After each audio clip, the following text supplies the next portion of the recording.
शिव का अर्थ है कल्याण, जो सिर्फ कल्याण करे।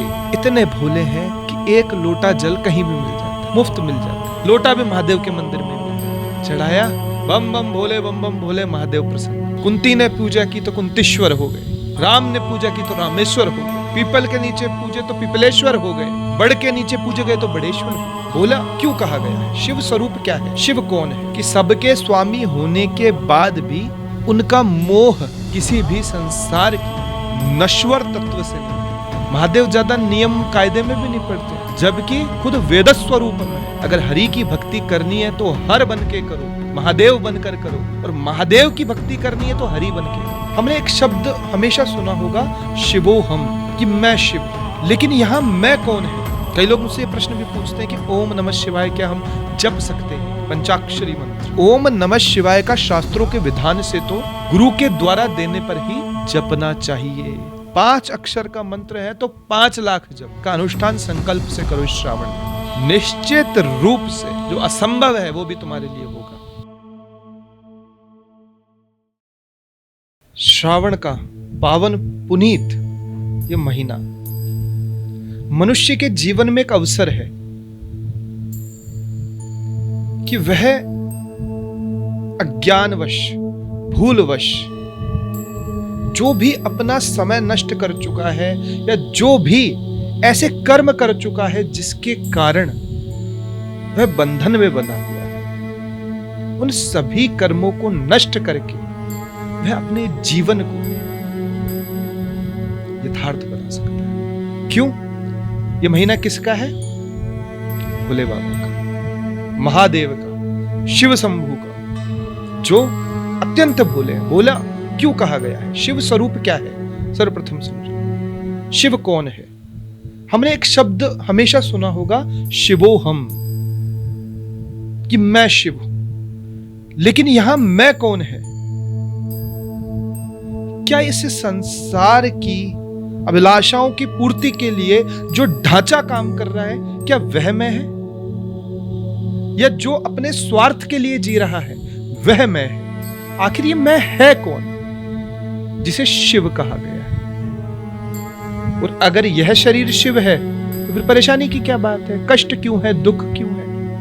निराशा क्यों है? लोभ क्यों है? ईर्ष्या क्यों है? द्वेष क्यों है?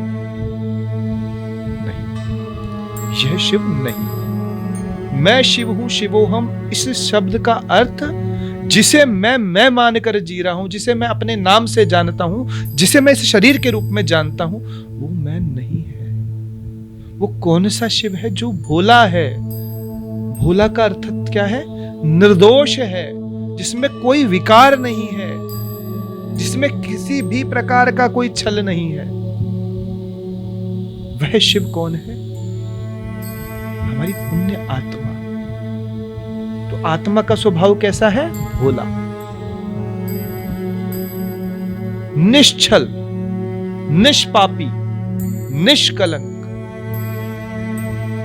एकदम शांत। यह स्वरूप है शिवोहम का। अब उस शिवोहम के दर्शन करने के लिए हमें किस चीज की आवश्यकता है? हमें आवश्यकता है शिव के उस आधार रूपी मार्ग की, जो स्वयं शिव के द्वारा प्रशस्त है, जो खुद शिव ने दिया है। इस कलयुग के अंदर मैं एक ही मार्ग को सर्वश्रेष्ठ मानता हूं, वो है शरणागति, कंप्लीट सरेंडर। अन्य मार्गों के अंदर मनुष्य का भटकना तय है, क्योंकि मनुष्य अपने धर्म से विमुख होता जा रहा है। इसीलिए वह ध्यान के माध्यम से प्राप्त कर सकता है, ऐसा मैं नहीं कह सकता। योग के माध्यम से प्राप्त कर सकता है, मैं ऐसा नहीं कह सकता। कर्म के माध्यम से प्राप्त कर सकता, ऐसा भी मैं नहीं कह सकता, क्योंकि कर्म भी दूषित है, कर्म में भी विकार है, कर्म में भी स्वार्थ है। कोई भी निष्काम कर्म नहीं कर पा रहा है। तो अंत में जीव के हाथ में क्या बचता है? भक्ति, शरणागति। और अनेक अनेक कल्प के अंदर जब महाप्रलय हुई है और पुनः सृष्टि का निर्माण हुआ है तो शिव द्वारा स्वयं ब्रह्मा और विष्णु को भी भक्ति प्रदान की गई है। कल्प के प्रारंभ की बात है। ब्रह्मा जी को यह अहंकार हुआ कि मैं सृष्टि का निर्माता हूं तो मैं सर्वश्रेष्ठ हूं, सबसे बड़ा हूं। वह भगवान विष्णु के पास गए। भगवान विष्णु अपनी शैया पर लेटे हुए थे। ब्रह्मा जी को क्रोध आया। ब्रह्मा जी ने कहा, पुत्र, गुरु आए हैं और तुम इस प्रकार लेटे हुए हो, तुम्हें गुरु का सम्मान करना नहीं आता? भगवान विष्णु को थोड़ा तो क्रोध आया, लेकिन उन्होंने शांत भाव से कहा कि आप स्वयं मेरी नाभि से प्रकट हुए हैं, तो आप मुझे पुत्र क्यों कह रहे हैं? आपका निर्माता तो मैं हूं। दोनों में भीषण युद्ध होता है। दोनों एक दूसरे के वक्ष पर बाणों से प्रहार करते हैं। यह देखकर पूरे संसार के अंदर अशांति हो जाती है, विनाश होने लगता है। देवता चिंतित होकर महादेव के पास जाते हैं। महादेव एक विशाल अग्निलिंग के रूप में प्रकट होते हैं और एक ध्वनि आती है अग्निलिंग से कि इसका आदि और अंत ढूंढ कर बताओ। ब्रह्मा जी हंस का अवतार लेते हैं। हंस बनकर उसका अंत ढूंढने निकलते हैं। भगवान विष्णु सूकर का अवतार लेते हैं, वराह का, और आदि ढूंढने निकलते हैं। जब दोनों कई हजारों वर्ष तक आदि और अंत ढूंढने में लग जाते हैं, उसके बाद भी आशा भी नजर नहीं आती कि इसका आदि या अंत इनको मिल जाएगा। ब्रह्मा जी को कैतिकी का फूल मिलता है जो सुगंधित होता है बहुत। ब्रह्मा जी उससे पूछते हैं कि तुम्हारा स्वामी कौन है, तुम्हें कौन धारण करता है? तो कैतिकी कहती है कि मैं अभी अभी प्रकट हुआ हूं, मेरा कोई अभी स्वामी नहीं है और मैं भी इस लिंग का अंत ढूंढ रही हूं। जो असंभव है ये प्रयास आप छोड़ दीजिए। तो ब्रह्मा जी कैतिकी को झूठ बोलने को कहते हैं कि अगर ब्राह्मण की रक्षा के लिए झूठ बोलना पड़े तो बोल देना चाहिए। उसको समझाते हैं और महादेव के समक्ष ले जाते हैं। सर्वप्रथम भगवान विष्णु को बोलते हैं कि मैंने इसका अंत ढूंढ लिया। भगवान विष्णु ब्रह्मा जी का षोडश उपचार से पूजा करते हैं, अपना शीश नवाते हैं कि इन्होंने अंत ढूंढ लिया। तो महादेव क्रोधित होकर कहते हैं कि इन्होंने झूठ बोला और भगवान विष्णु ने सत्य बोला, इसलिए आज से आप मेरे आराध्य हो, मैं आपकी उपासना करूंगा। ब्रह्मा जी को शाप दे दिया जाता है। तो ये जो उपासना है, ये भक्ति है, ये हरि और हर दोनों एक दूसरे की करते हैं। अगर हरि की भक्ति करनी है तो हर बन के करो, महादेव बनकर करो, और महादेव की भक्ति करनी है तो हरि बन के करो। मनुष्य बनकर कभी देवता की पूजा नहीं हो सकती, भगवान की पूजा नहीं हो सकती।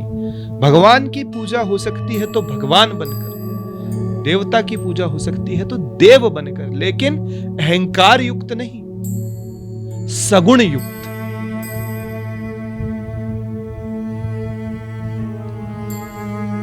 सगुण धारण करके, सत्वता को धारण करके, सत्व गुण को धारण करके, तभी जाकर हम भगवान की, अपने इष्ट की उपासना कर सकते हैं।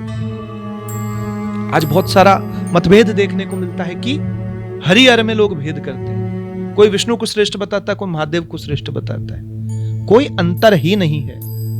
रघुनाथ जी ने कहा है, शिव द्रोही मम भगत कहावा, सो नर सपने हूं मोहि ना पावा। उस सपने में भी मुझे प्राप्त नहीं कर सकता।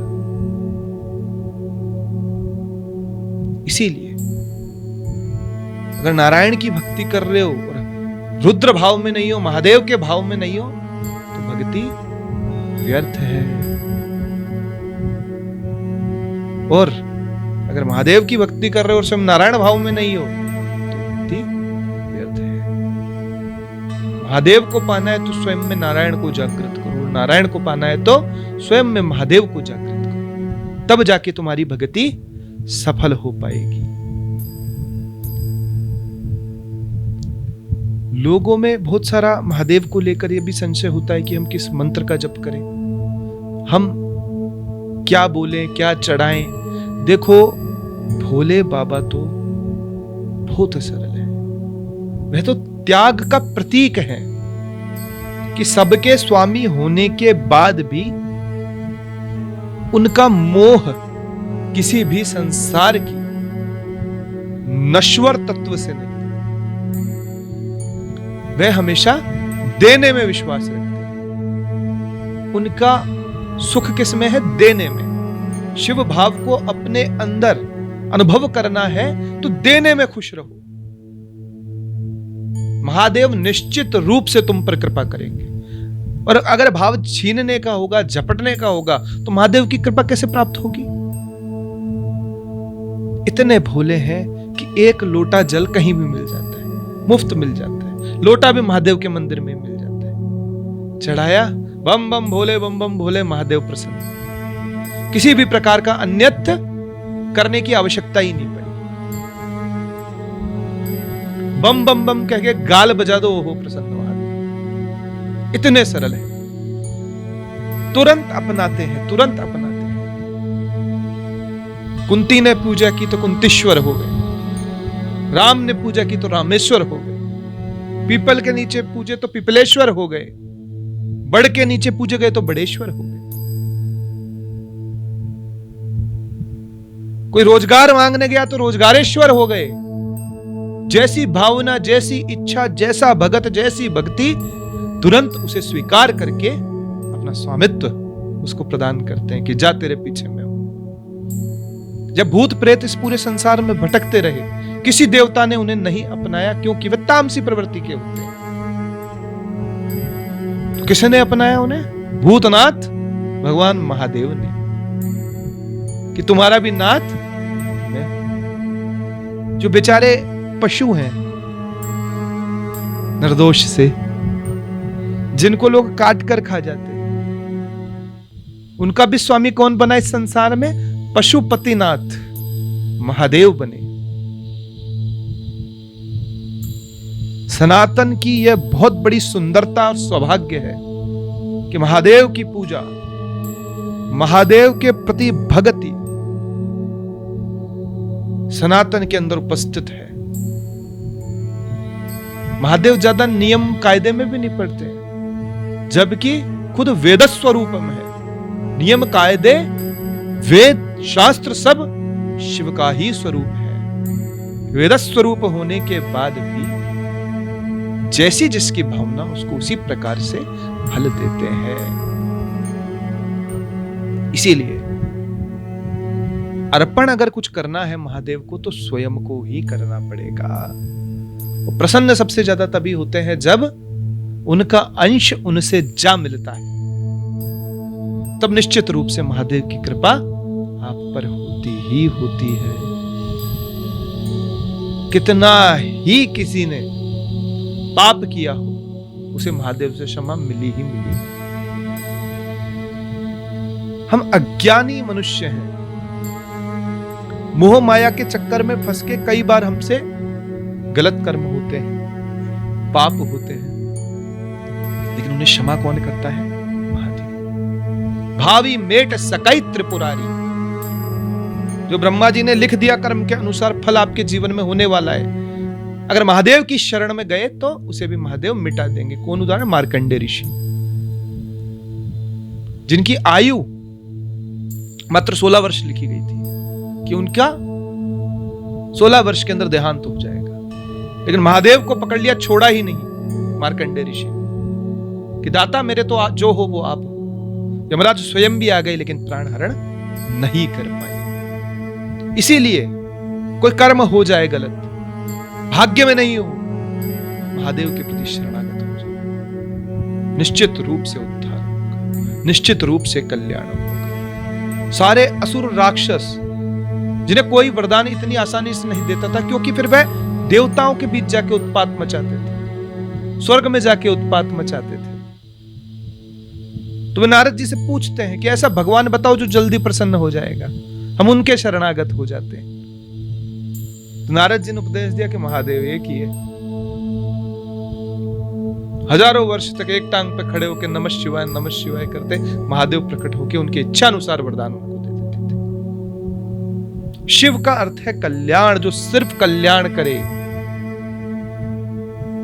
वो जगत पिता है, जो हमारा वास्तविक पिता है।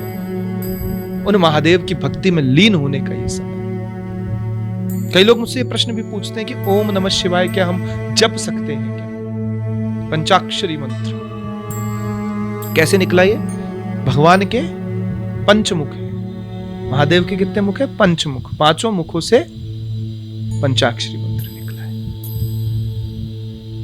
जो शिव का निर्गुण निराकार शब्द ब्रह्म स्वरूप है, जिसमें शिव स्वयं निवास करता। शिव ही है, सगुण साकार भी शिव है, सगुण निराकार भी शिव है, निर्गुण निराकार भी शिव है। एक ही शक्ति, एक ही रुद्र अपने आप को तीन अभिव्यक्ति में प्रकट कर रहा है। इसीलिए केवल यह कह देना कि निर्गुण निराकार ही सर्वश्रेष्ठ है, सगुण साकार ही सर्वश्रेष्ठ है, सगुण निराकार ही सर्वश्रेष्ठ है। जिस भाव में तुम्हारा मन लगता है, उस भाव में शिव तुम्हारे लिए उपस्थित है। अगर तुम कोई नया भी बना लो ना भाव, तो उसमें भी महादेव आ जाएंगे। तो ओम नमः शिवाय का शास्त्रों के विधान से तो गुरु के द्वारा देने पर ही जपना चाहिए। अगर कोई ब्राह्मण वर्ण में जन्म हुआ है, ब्राह्मण कुल में और ब्राह्मणोचित कर्म करता है, तो वह ओम नमः शिवाय जप सकता है। जो यज्ञोपवीत को धारण करता है और ब्राह्मणोचित कर्म करता है, जिसके कर्म ब्रह्म समान है, ब्राह्मण है, वह ओम नमः शिवाय जप सकता है। दूसरा जो अन्य वर्ण में है, देखो वर्ण व्यवस्था ही शास्त्रों के अनुकूल है, तो इसके अंदर कोई अहंकारी टकराव नहीं रखना चाहिए। अपने अपने कर्म को समझ के उस कर्म को करना चाहिए। तो जो अन्य वर्ण है, जिसे दीक्षा नहीं मिली है, वह कर सकते हैं ओम शिवाय नमः। ओम नमः शिवाय की जगह ओम शिवाय नमः, नमः अंत में लगाकर स्वतंत्रता से इसका जाप कर सकते हैं। 5 अक्षर का मंत्र है, तो 5 लाख जप का अनुष्ठान संकल्प से करो। इस श्रावण में गंगा जल हाथ में लेके संकल्प करो कि हम 5 लाख जप करेंगे। जब समय मिले हृदय से ओम शिवाय नमः, ओम शिवाय नमः, ओम शिवाय नमः करते करते 5 लक्ष्य का अनुष्ठान की पूर्ति श्रावण मास में कर दो। निश्चित रूप से जो असंभव है वो भी तुम्हारे लिए होगा, क्योंकि इस संसार में हम उस परमात्मा का खेल देखने और खेलने आए, अन्यथा कोई प्रयोजन ही नहीं है आने का, कोई आवश्यकता ही नहीं है आने की। केवल उस ब्रह्म का खेल देखने और खेलने आए। तो इस खेल में भागीदार बन जाओ और शिव को अपनाकर अपने जीवन को कृतार्थ कर लो। श्रावण का महीना आपके अंदर, जीवन के अंदर बहुत लाभदायक है, एक अवसर है। जिस क्षण जागो उसी क्षण सवेरा है। आज तक नहीं समझ में आया, आज तक नहीं माला उठा पाए, आज तक नहीं ध्यान कर पाए, नहीं स्मरण, कोई बात नहीं। जो बीत गया सो बीत गया, लेकिन अब जो आने वाला कल है वो हमारे हाथ में है। इस जीवन के एक क्षण का पता नहीं है, इस अगले ही क्षण हमें इस व्यवस्था को, इस साधन को त्यागना पड़ जाए, जिस साधन से हम साधना कर सकते हैं। ये साधन साधना के लिए मिला है, भोगने के लिए नहीं। और जब साधना करोगे तो भोग अपने आप कॉम्प्लीमेंट्री मिलेगा। साधक को भोग कॉम्प्लीमेंट्री मिलता है। जो संसार के पीछे भगता है, जो अनवरत प्रयास करता है, उसके प्रयास से अगर सब कुछ मिल जाता तो हर व्यक्ति को जो वो चाहता है वो मिल जाता है। ये भगवान की कृपा से मिलता है। प्रयास जीव का कर्म है जो उसे करना है, लेकिन मिलना उसका अधिकार नहीं है। मिलना कृपा साध्य है। इसलिए कृपा पे विश्वास रखते हुए अपना कर्म करते रहो, निश्चित रूप से महादेव आपका कल्याण करेंगे। हर हर महादेव।